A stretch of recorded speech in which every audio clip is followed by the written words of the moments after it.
Alright, welcome back everybody. So it is the end of another week here in the Season 3 Golden Realm, the last war survival game. Let's go check out what it was. Smash that Season 3 icon. Let's smash Season 3 again. Where are we? We just ended Week 7. So let's take a look at what went down in Week 7, the last real week of gameplay in Season 3. Smashed Week 7 icon. Okay, we had a couple extra things that we haven't seen here, but we did expect because we had a little bit of a teaser last time around. Well, first up is no unfamiliar item here, the Oasis Project. We had to greenify more land within our war zone. We successfully did that, so let's go ahead and collect those rewards. You've seen this the last few weeks. And then take a look at the leaderboard here. We have got the leaderboard as usual. I'm a little higher than I usually am. I've been trying to get professional experience. Take a look at the ranking, and you can see the rewards you can get if you're in the top 10, just like the prior weeks that we are familiar with. So that was the Oasis Project, all part of Build an Oasis event. We also had the Battle Royale, the Faction Duel this week, and to get ourselves ready for that, well, we had to convert units from dead troops to desert protectors, and you can see we accomplished that super easy, no issue there, well exceeded that total. Let's go ahead and collect our rewards. Okay, Mithril and Water, not too much to do with that at the end of the season other than level up your buildings to get all your experience you can for your profession. Tap the little circle icon, you can see the Faction Duel. It's the ultimate battle between the two factions, and it's going to start and it's going to go down this week. We'll tap that go button in a little bit. Let's take a look at the leaderboard. You can see that you can rank just like all the other events here. I'm a ways down the list. I don't really go send those healthcare planes too much. I guess I'm a little bit too lazy to do it, but I did do it quite a bit today for folks after that big battle. And you can get rewards, again, if you are in the top 10. This has no cost to do. It doesn't cost any stamina to help convert units. It's just time and tapping some buttons. So this one's actually one where if you rank high enough to get a reward, you actually get something out of it that you didn't have to spend to get there. So that's not bad at all. Let's drop back out of that. And then the last item is War's Eve. So War's Eve, we had to have a total number of ruins explorations completed in the war zone. We needed 2 of them. We had 1,025. Definitely the Desert Ruins radar event. That is super easy for us to achieve. So we hit that target, no issue whatsoever. Let's go ahead and collect those rewards. Okay, so we'll take it. So there you have it. In week 7, we had the Oasis Project continue, the Faction Duel, big ultimate battle between the two factions, and War's Eve. So let's drop out and take a look in a little bit more detail. But before we do, we're going to tap Rules. Scroll over. We don't have anything for week 6 as we saw in that guide. But for week 7, what's it give us? It tells us a little bit about the Faction Duel. As the war nears its end, the final battle between the two factions is on the horizon. Capture the enemy's Great Pyramid to bring this conflict to a close. So it's just like what you had at the end of Season 2. It's going to be all servers in your groupings versus each other's factions on one server, determined by whoever gets the most points during the week, similar to that of a capital war. So we will go now take a look at that in a little bit more detail. In week 7, we had the last 2 rounds of the Spice War. So this is your last chance, whether you're on the Scarlet Legion or the Golden Tribe, to secure your spice and secure your top spot in rounds 7 and rounds 8. We did pretty well here in AOA. We wanted to get in the top 20, and we did. So we're happy about that. And then Sandworm Hunter also continued in week 7. This is free to play. You know what this is all about because we've had it pretty much the entire season in 1 or 2 forms. You can get points for discovering and trapping sandworms, and you get points for damage. There's a leaderboard for both that you can take a look at. You can see it by day for each of the categories. That is because rewards are distributed daily, and that's pretty good because these rewards are going to go out to 9,999 commanders in your war zone by mail, which is going to be pretty much everybody. So this is an awesome event for free to play and pay to play alike. So that's going to come to a close here in week 7. Desert Treasure continued with the Alliance Vaults and the Personal Vaults. We have got a lot of people using their Alliance Compasses. That's this item right here. I've got one left, so I can also find an Alliance Vault. I also have one of my personal compasses, so I can find another Desert Vault, which is your personal vault, and I've got a bunch here to do, but this is exactly the same as prior weeks. You go into the vault, and here we can tell there's something right there, so let's go ahead and break that block, and that will give me a found by me, and I can go ahead and collect those extra rewards. So that's the name of the game there on the Alliance side. And then if you're dealing with your personal vault, you've got to have your hammers. I only have 41 left, so I'm not going to be able to get everything done, but you just go through, and I like this little system here, until you find a particular artifact, clear it, clear the rest, and you can get those rewards. And this is definitely a great source of mithril early in the game, as well as exclusive weapon shards. So this is great for free to play. Trade War, that is pretty much done at this point. Now it's going to be interesting to see that if the commanders who hold the trade posts are going to continue to hold them even after the season. I really hope they don't, because that's a super unfair advantage in my opinion, especially if you're on the server that did not share these amongst the top alliances, which is the case here.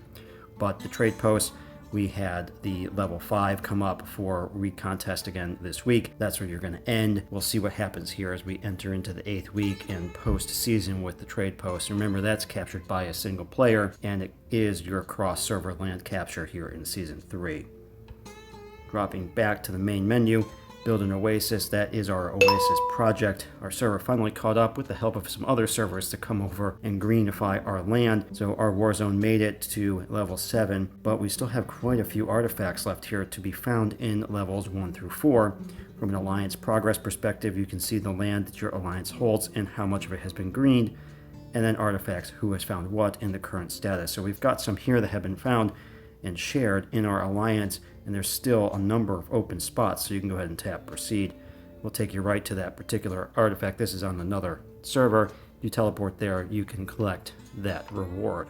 Back into Season 3 menu, we had the Season Battle Pass continue here. Make sure free to play and pay to play. If you bought this Battle Pass, you collect your rewards as you go through. You'll definitely hit the end pretty early in the season if you're an active player, but don't forget to collect there. So that will continue on and end at the end of week 7. The weekly pass, I don't advise buying it once you get to week 7, but do collect your daily freebie. This is the last week that you can pick up the weekly pass, and if you do, good for you, but I definitely don't recommend it past week 6. So that's the weekly pass. Desert Bazaar, that's going to end, so make sure you use your scales. You can see here that I picked up the Overlord chest, some chip material, compass hammers, some resources. I did some more sandworm killing this afternoon, so I'm going to go ahead and redeem for the rest that I can with regard to research speed-ups. So I picked up another 730 of the 5-minute speed-ups. Not bad at all. So that will end here in week 7. Desert Blessing, of course, the season's basically over, so the seasonal buffs, those are going to come to an end as well. The only new item here is in week 6 you get McGregor's exclusive weapon released, so he will get his increased damage to monsters by 10% buff as part of the season there in week 6. Not sure if we really had it before or not, but they didn't list it, so I'm assuming no, but I could be wrong. And then we had War's Eve, so I'm going to circle back to that in a minute. And we had Hero Swap continue. Remember, Hero Swap is limited to your legendary UR heroes. This is where you can swap not only the EXP level, but also the star level. This is really great for free to play if you want to change your faction, say from tanks to aircraft to missiles, or if you happen to promote Scarlet or Violet in Season 2, and they were 5 stars and a high level because you just couldn't afford the other heroes or didn't have them yet, you can swap one of them for a much better hero, because even though they get promoted to Legendary UR, same with Mason, they're not going to be that good as you see them at the bottom of the list. But it has to be a Legendary UR hero, and you can definitely take advantage of this, mostly for free to play, because pay to play, you're going to have everybody, and it's not really going to do anything. As you see there, it won't do anything for me. But that continues in week 7. And it will end in week 7 as well. Hero promotion for Miss Scarlet, that is also going to end here in week 7. If you haven't done it yet, make sure you do that before you miss your chance. It's always worth it, and double up if you can on your versus points. Use your skill medals on her, use your shards on her, and then promote her. You'll get those back, and you can use them again on her or another hero. Double dip on the points. So this is great for free to play, and definitely take advantage of it. All right. So we had the faction duel and War's Eve. Let's take a look at War's Eve. So War's Eve is where they increase the probability of being able to complete the ruins exploration. That's the big one I want to call out here because that is something that's really important. They're free to play to get universal exclusive weapon shards among other really great goodies, including some small amount of seasonal points or season merit medals for the store. So that was nice. Finally, I was able to successfully complete a couple of them, and a lot of other people on the server were as well. But the Protector Rally, this is going to go on for 2 days, this War's Eve, and as you convert your dead troops to protectors, you do that 100 times, and you will get a small amount of rewards here.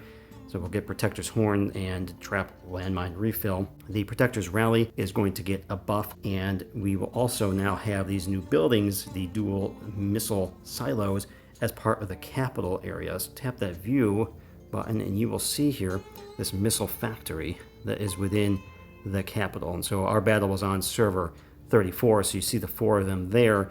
These, during the big war, were able to be captured, and you can launch the missile here anywhere in the capital contaminated land region, and of course teleport and damage bases, just like the Warlord's missile operated prior. So that was the War's Eve, and then culminating week 7 on Sunday of that week, the last day of the week, we had the faction duel. This is just like the final battle for the factions in season 2. We had the faction rankings that determined really who's going to win the faction rewards. You can see here clearly the Golden Tribe, which we're at, did not win. We definitely lost. So we will get the lesser of the faction rewards that you see here.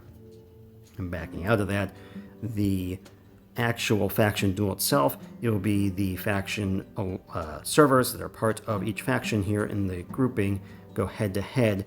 The top servers in terms of spice will be up for battlegrounds, and which one you're fighting on will be determined by invasion rights, which is very familiar with your Warzone duel. And then finally your capital war, where the winner will of course receive a nice set of rewards here, but you can also get your kill rewards for participation. So that's very important. Make sure you participate. I do want to point out though, normally you can go around and just kill and destroy bases that are scattered on the map during Warzone Duel anywhere. You cannot do that here. In this case, you have to deal damage to and destroy the base on contaminated land in this particular event. So that's super important. You've got to participate if you want to get these points. It'll be a lot easier than trying to grind afterwards, if you even can get lucky enough to get your points in that way. So definitely the big battle royale comes up here in week 7. It is the capstone to the entire season. That is the faction duel. And at this point, we are ready to jump into week 8, which we will be distributing rewards out to all of the Alliance members. And then we're looking forward to what's going to happen in the postseason Season 3 celebration. Hopefully we get back the black market, and then we get to take advantage of all those goodies. So smash that like button, subscribe, drop me a comment. Take care, everybody. Catch you on the next one.